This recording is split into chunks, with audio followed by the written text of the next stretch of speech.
Normally, when a new update arrives from our favorite developers, I like to discuss the issues that come along with it. Of course, this update is no different and brought with it bugs and issues, and I will discuss some of those, but that's not the goal of this video.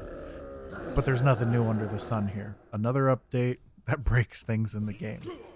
I also have mentioned how Funcom truly doesn't care about the player base, whether you play PvE, PvP, pve-c, RP, or even single player.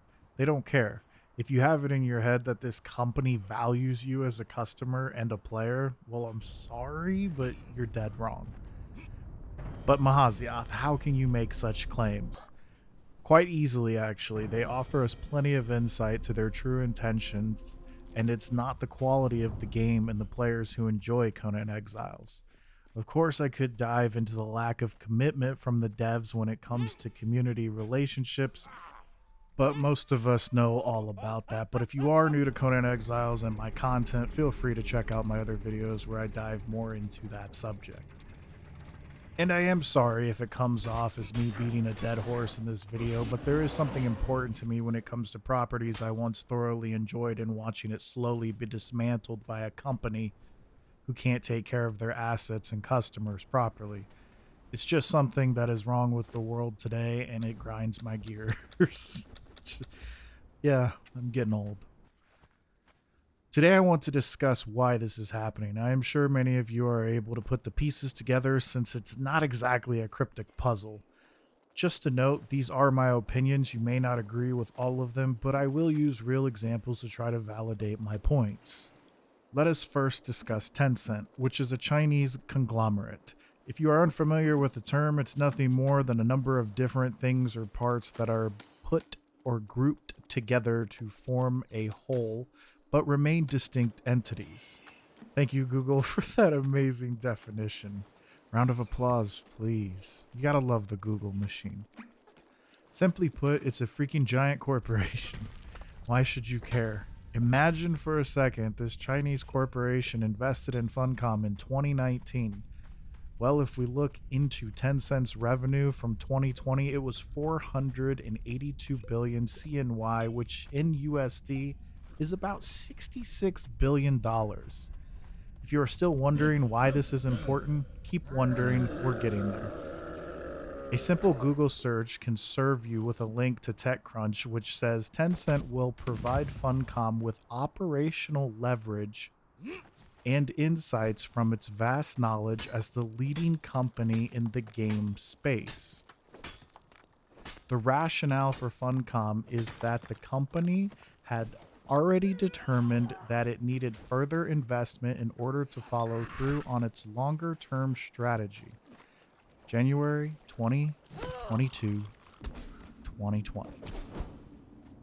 Why did I say it like that? Like January 22nd. Okay, anyways. 2 years later, we are told of an upcoming update to Conan Exiles that will unfold as ages. The first being Age of Sorcery, and the introduction to the Bazaar and Battle Pass. A total revamp of building pieces, rendering them unable to be crafted and stored, but only created with a construction hammer. Increased harvest rates, the introduction to bats, rendering pillar bases almost useless, ability to summon your corpse, transitory stones which have made mesh bases and sky bases even safer to live in, reduced crafting time for explosive jars, easy resources by farming blood crystal stamina changes so everyone can think they are good at the game and roll repeatedly like an idiot. I had to emphasize that a little bit. Recently, the removal of god bubbles and an increase to god duration. Yes, they did nerf god damage, but who cares? You can just spawn more. Purges are now revamped and optional and offer ridiculous rewards. And you might be asking, who cares, Mahazioth? Some of these changes are nice. Well, I would be a liar if I said I didn't enjoy some of the changes, but I will explain why you should care about all these changes. They are making the game easier with every new update. But why? The drastic changes we have seen take place since the first Age update in 2022 up until now has drastically changed the game. Try to argue with me it's for the best. Go ahead, go in the comments right now and start arguing with me. I'll keep talking. Or you can pause it and then keep listening. I don't know how you people in the comments work when you're like trying to express your rage. I don't know. I just, maybe it's my voice. I just naturally irritate people. Hi. Remember that quote I shared from TechCrunch article? Did it stick with you? Maybe this part did, though. The rationale for Funcom is that the company had already determined that it needed further investment in order to follow through on its longer term strategy. Longer term strategy. I wonder what that could be. Simply put, money. That's it. A Chinese company who owns the majority of Riot Games. You know that one game you may have heard of? That is a cash cow? League of Legends? I'm sure you've heard of it. Yeah, that one. They came in and helped Funcom completely revamp their delivery system of updates and DLC to make more profit. Now, nothing wrong with the company making money. It's their job after all.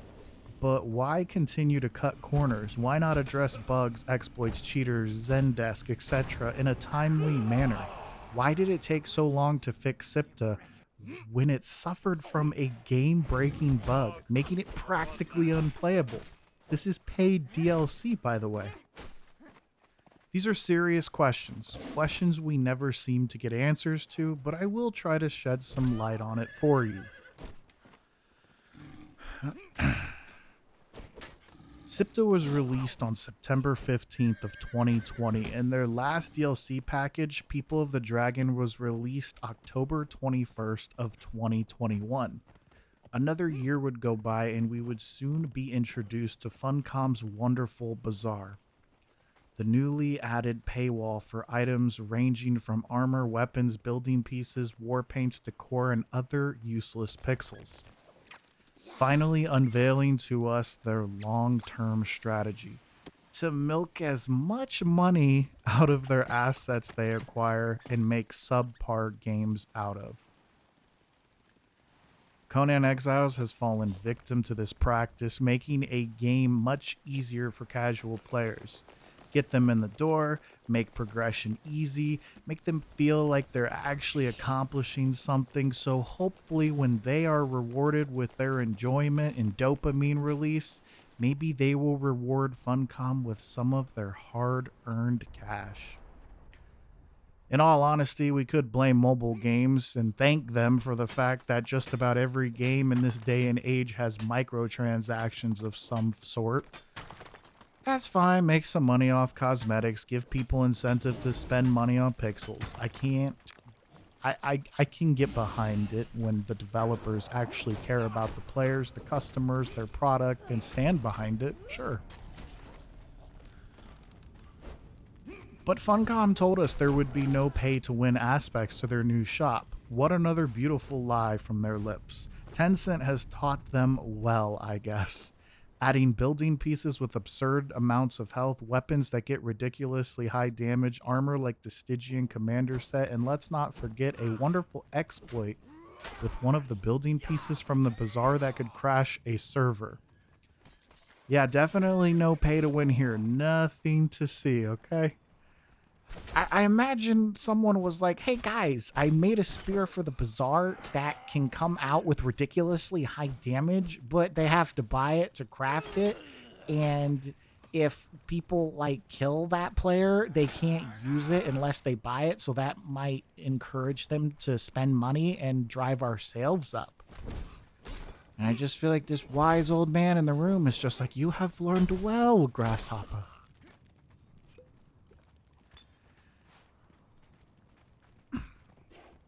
Conan Exiles is a game that had all the potential in the world to be a truly unique and one-of-a-kind. And while it is no longer the diamond in the rough that it once was.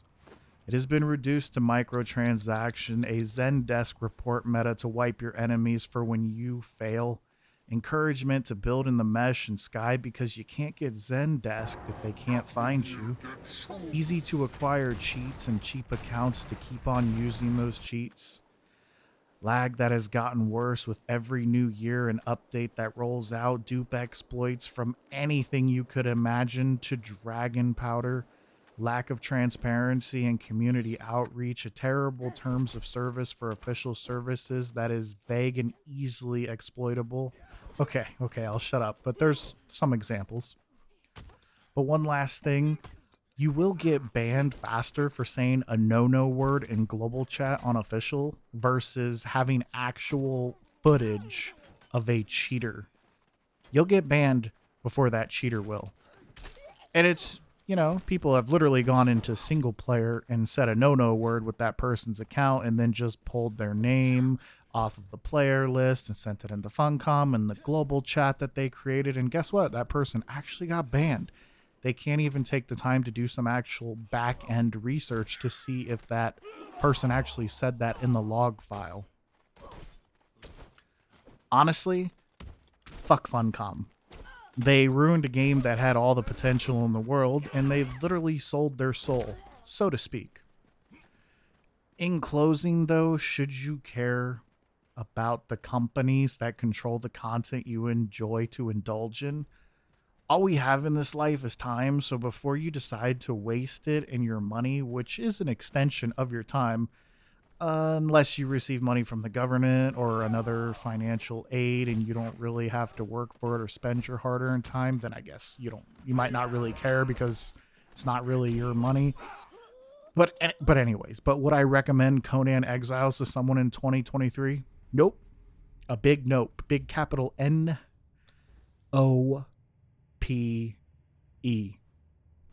Conan is currently on life support and being drained of every last gold coin until he withers and the exile lands officially close, leaving the exiles to rely on private lands where all types of corruption wait to unfold upon you.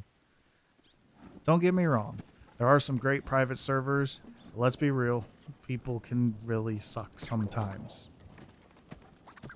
I kind of just wanted to remind people that about Tencent, their relationship with Funcom, they fully own Funcom, and you can truly see that they are the ones controlling everything that Funcom is doing at this point, and Funcom does not put their foot down at all towards it. Now, I understand you're saying, well, I mean, they can't. That's like their boss. They can't say no to their boss. Yeah, but even Arc is owned by Snail Games, which is another Chinese company, and the Studio Wildcard devs actually did put their foot down on some changes that company wanted to implement on Arc Survival Evolved. And they actually listened to them. And they actually cared about the player base, and they didn't want to fill it up with microtransactions and make it easier and do all that kind of crap that these companies like to do.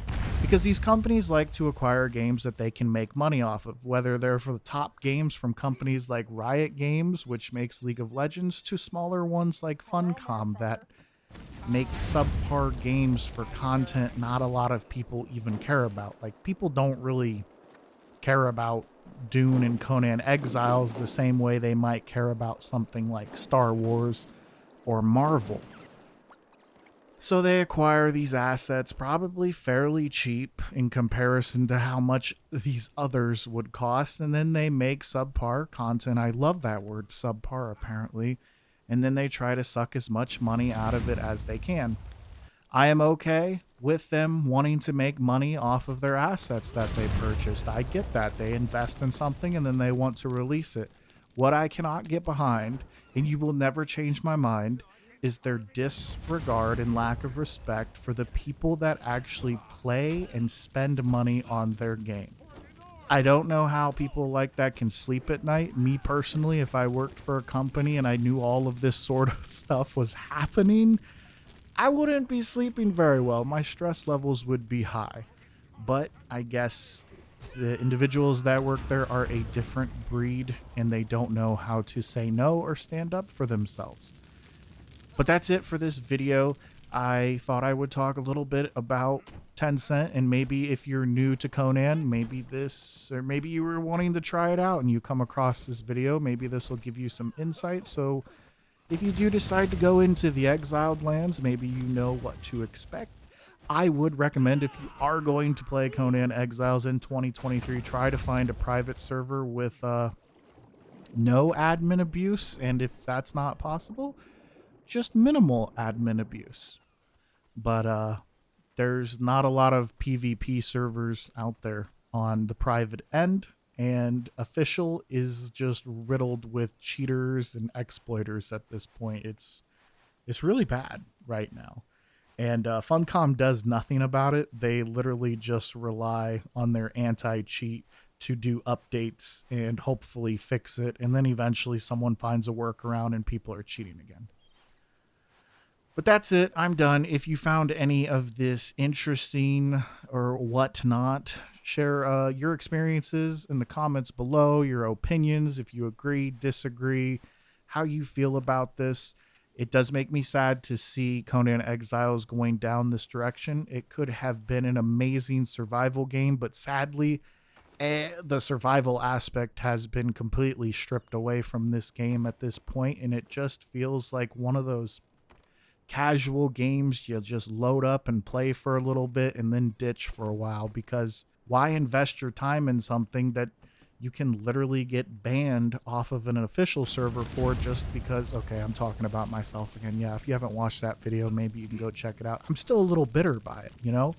Like, I spent time on this game, and yeah, and I had to find out for myself. I had to do my own investigation. I heard reports that this it came off like a very corrupt system. And I was like, there's no way all these stories are true, right? I'm sure these people deserve to be banned.